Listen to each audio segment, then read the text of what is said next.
नमस्कार साथियों, स्वागत है आपका बवाली मैथ चैनल में। तो दोस्तों, हम लोग हिंदी व्याकरण शुरू किए हैं। जीरो से हम लोग पढ़ते आ रहे हैं, जिसमें दोस्तों हम लोग स्वरों का वर्गीकरण अभी टॉपिक पढ़ रहे हैं, जिसमें हम लोग उत्पत्ति के अनुसार स्वरों को भेद जान गए हैं कि मूल स्वर, संधि स्वर, इसका पूरा परिभाषा वो सब जान गए हैं। क्या जाकर प्ले लिस्ट में देख सकते हैं आप लोग क्या। तो अब जानिए कि व्यंजन वर्ण एक टॉपिक एगो है, इसका आगे हम फाइंड करेंगे। अभी हम लोग स्वरों को वर्गीकरण ही पढ़ रहे हैं। ठीक दोस्तों, तो देखो टॉपिक में लिखिया, पहले लिख लो व्यंजन वर्ण। देखो इसकी संख्या 33 होती है, हम बता दिए हैं। भेद, देखो इसका भेद होता है 3 होता है। स्पर्श व्यंजन या वर्गीकरण व्यंजन भी बोलते हैं, अंतांश व्यंजन बोलते हैं, उस व्यंजन, 3 गो इसका भेद होता है। तो चलिए दोस्तों, अभी हम लोग स्वर का वर्गीकरण पढ़ रहे हैं आगे टॉपिक में। अब दोस्तों देखिए, कालमान छूट गए है। कालमान के अनुसार स्वरों की 2 भेद होते हैं। दोस्तों, कालमान के अनुसार स्वरों को कितने भेद होते हैं? 2 भेद होते हैं। कौन कौन? तो ह्रस्व स्वर और दीर्घ स्वर। ठीक, अब देखो ह्रस्व स्वर कोई पूछे तो क्या बोलेंगे? जिस स्वर के उच्चारण में एक मात्रा का समय लगता है, मात्र एक ही मात्रा का समय लगता है, उसको ह्रस्व स्वर कहते। कालमान का मतलब समझे, समय के। ठीक दोस्तों, हाँ, तो जिस स्वर का उच्चारण में एक मात्रा का समय लगता है उसे ह्रस्व स्वर कहा जाता है। जैसे देखा अ ई उ आदि, ये सब जो भी छोटा है, अ है, ई छोटी है, छोटा उ है, आदि सब जो भी है वो ह्रस्व स्वर है। क्या है? ह्रस्व। छोटा उ है, ठीक ना, बड़ा उ नहीं है, ठीक ना, ध्यान दीजिएगा। ठीक बउआ। अब वह दीर्घ स्वर जो ना, तो जिस स्वर के उच्चारण में 2 मात्रा का समय लगता है, ह्रस्व स्वर में 1 मात्रा का लगता है, दीर्घ यानी 12 होता है, तो इसमें 2 मात्रा का समय लगता है, उसे दीर्घ स्वर कहलाता है। जैसे देखा आ, ई, उ आदि, इसमें ज्यादा टाइम लगा ना, तो ये सब जो भी है दीर्घ स्वर है। ठीक दोस्तों, हाँ। अब बउआ देखा आ गया।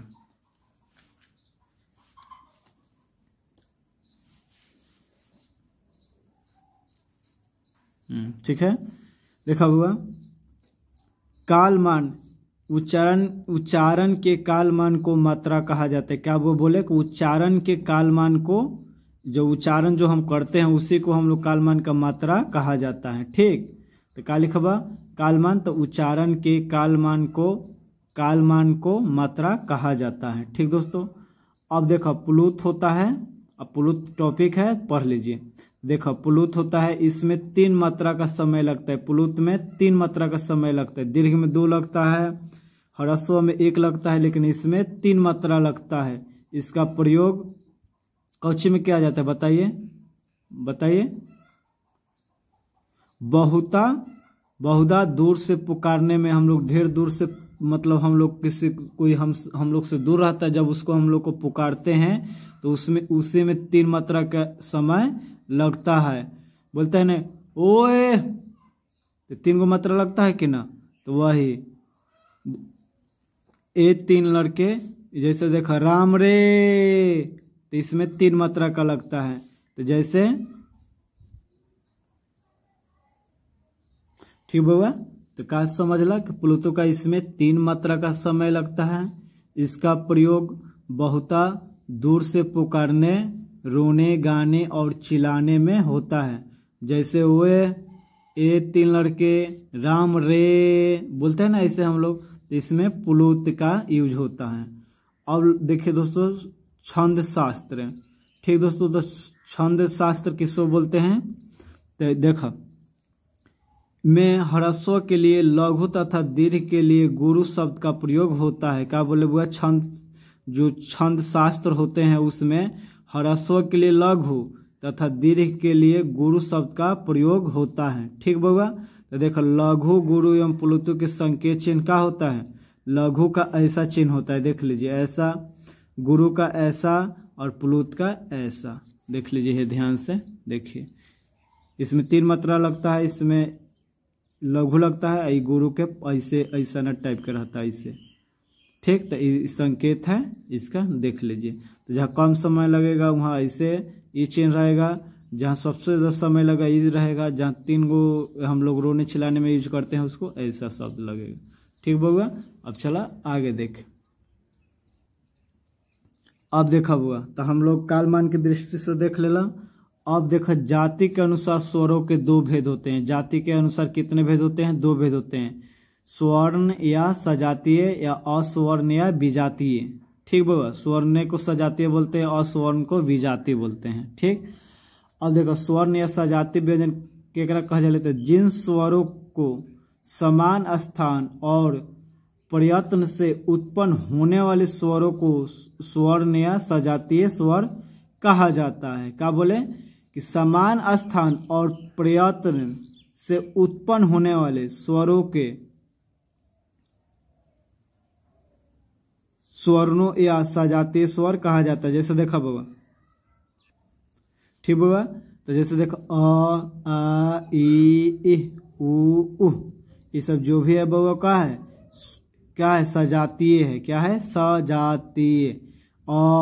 एक जैसा ना बोलते, अ आ ई उ एक जैसा बोलते हैं कि ना, तो इसी को हम लोग स्वर्ण या सजातीय बोलते हैं। अस्वर्ण के या विजातीय के बाबा क्या बोलवा? जिन स्वरों के स्थान और प्रयत्न एक से नहीं होते हैं, अस्वर्ण स्वर का तुमने एक जैसा उसको नहीं हम लोग बोलते हैं। जैसे देखो अ ई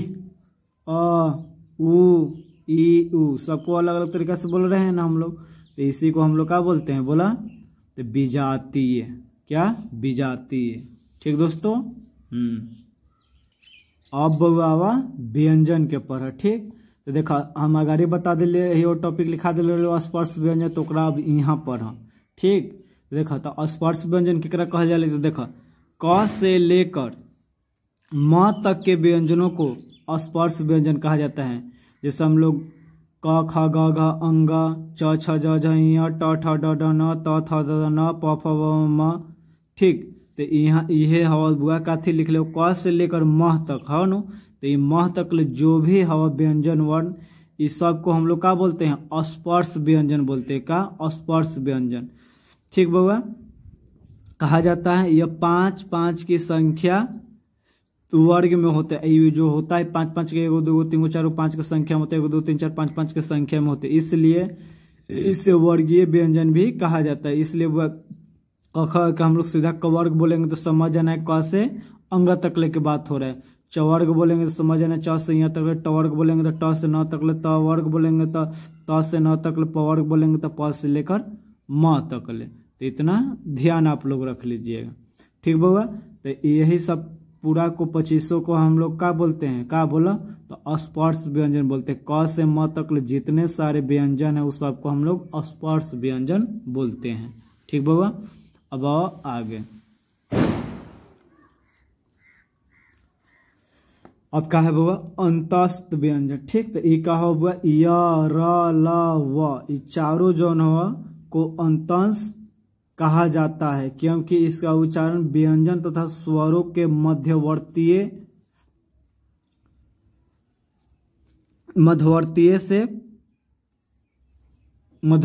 से जाना जाता है, जाना पड़ता है। या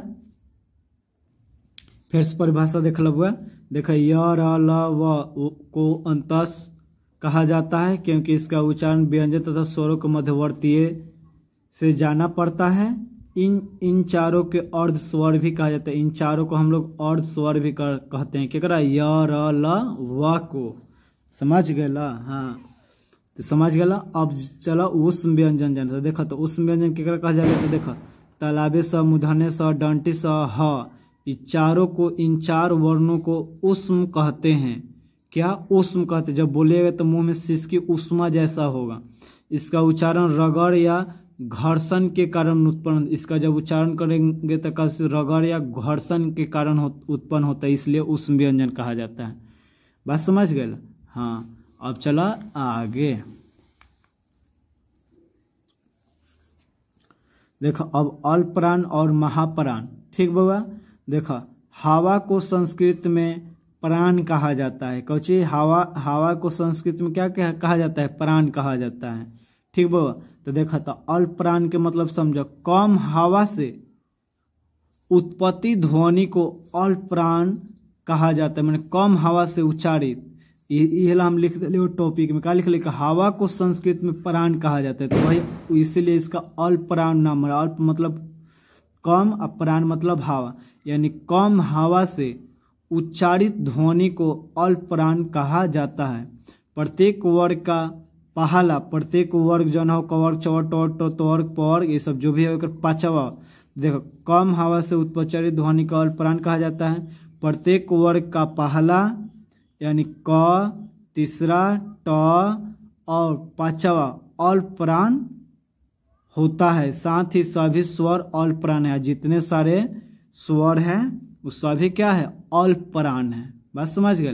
हाँ, तो देखा तो जो भी हवा हम लिख ले होते का बोल पहला, तीसरा और पांचवा, ये तीनों सब लाइन में जितना हवा ओकरा बाद जितना स्वर हो सब कौन हवा, अल्पप्राण है। ठीक, देखें यहाँ लिख दिले हो, इसको अनुनासिक अल्पप्राण भी कहा जाता है।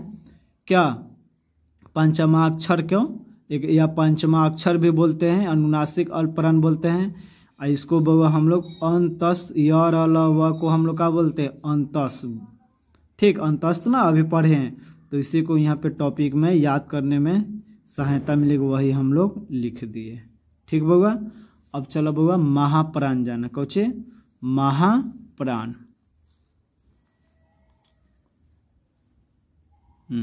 बुझाई था लोग के, बुझाई था? हाँ, चलो देखा महाप्राण केकरा कहल जाले, तो देखा अधिक हवा से उत्पन्न ध्वनि को महाप्राण कहा जाता है। अधिक हवा से में ज्यादा। प्रत्येक वर्ग का दूसरा तथा चौथा, दूसरा यानी ख और चौथा कौची घ, तो उसी तरह चछा पर बैठा लेबा, ये वर्ण महाप्राण होता है। साथ ही सभी ऊष्म वर्ण भी, साथ ही जितना सारा ऊष्म हवा उस सब के मिला लेबा तब वो महाप्राण बनता हुआ। समझ गए? आ ए में कौन हुआ, ये अल्पप्राण में जो अंतस व्यंजन हो यर लवा इस सब के तुम मिला देबा तब वो अल्पप्राण बनता हुआ। बात समझ गए? आ ये वाला में महाप्राण में का ए में का मिला देबा, तो ऊष्म वाला के, तो वही हम लिखे हैं कि अधिक हवा से उत्पन्न ध्वनि को महाप्राण कहा जाता है। प्रत्येक वर्ग का दूसरा तथा चौथा वर्ण महाप्राण होता है। साथ ही सभी ऊष्म वर्ण, जितना सारे ऊष्म व्यंजन होता है डंटी स, इस सब को हम लोग महाप्राण बोलते हैं। ठीक बउआ, जैसे देख ला ख छ ट का थ प घ ढ ध, ये सब जो भी है ये सब कौचे महाप्राण है।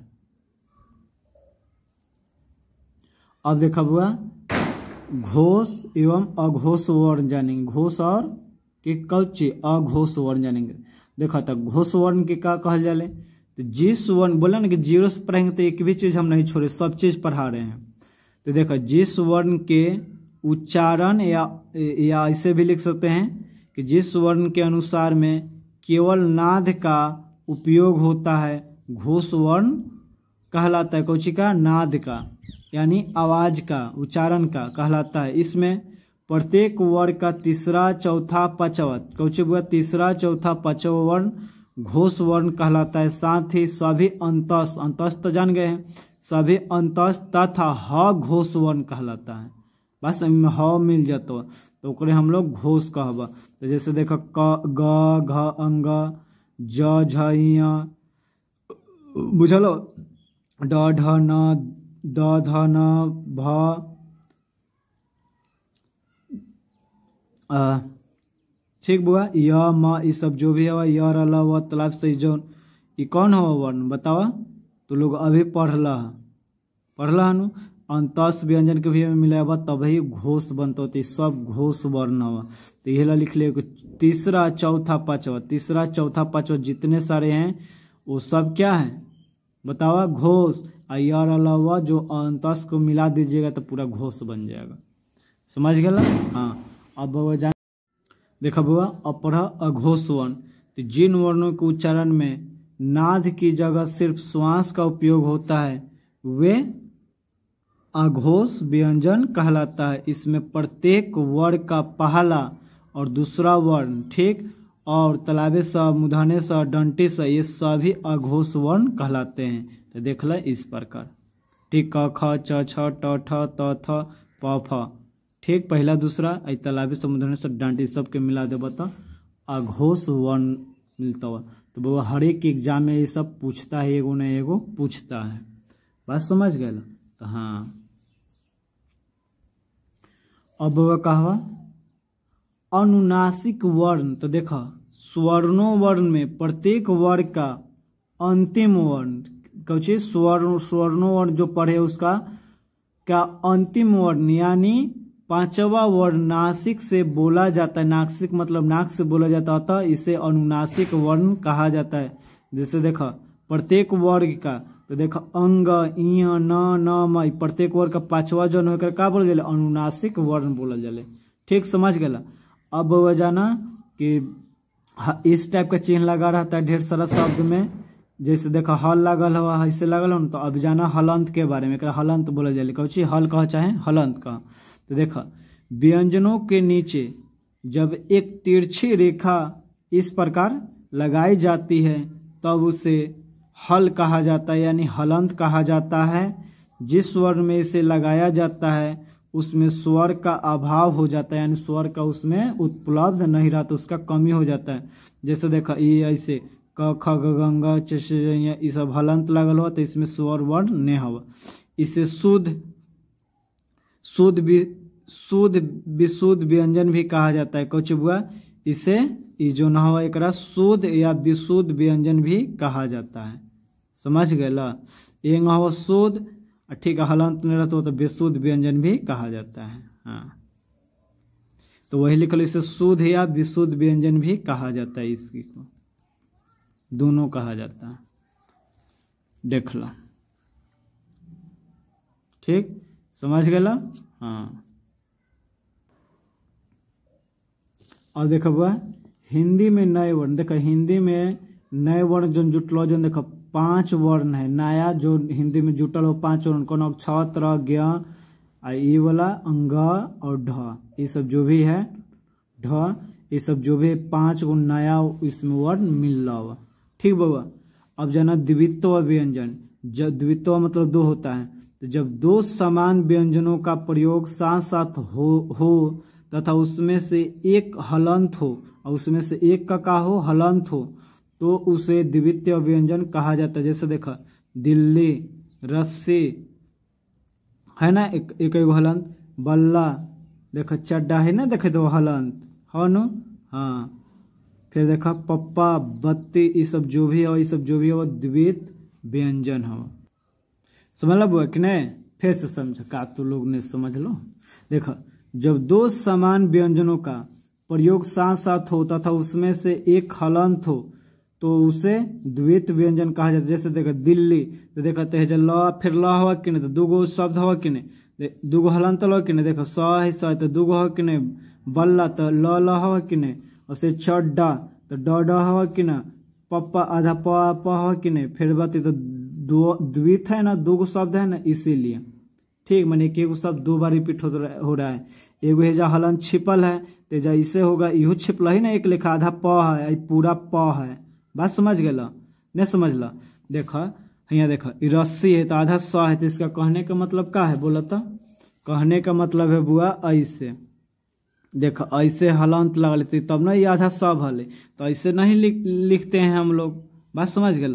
ते में आधा हलंत एगो हलंत रहता है, एगो में हलंत ने रहता है, एमे हलंत हो, एमे हलंत हो, एमे हलंत ने हो। तो रस्सी, बल्ला, चड्डा, पप्पा, बत्ती इत्यादि सब जो भी है ये सब क्या है? द्वितीय व्यंजन है। तो दोस्तों आज भर के लिए इतना ही। कल के वीडियो में हम लोग जानेंगे वर्णों का उच्चारण स्थान जानेंगे। अगर वीडियो अच्छा लगे तो वीडियो को लाइक करें, शेयर करें और सब्सक्राइब बोले। तब तक के लिए जय हिंद, जय भारत। अगर कुछ कमी होगा, नहीं समझ में आया होगा तो कमेंट करिएगा, तो फिर से समझाएंगे। ठीक दोस्तों।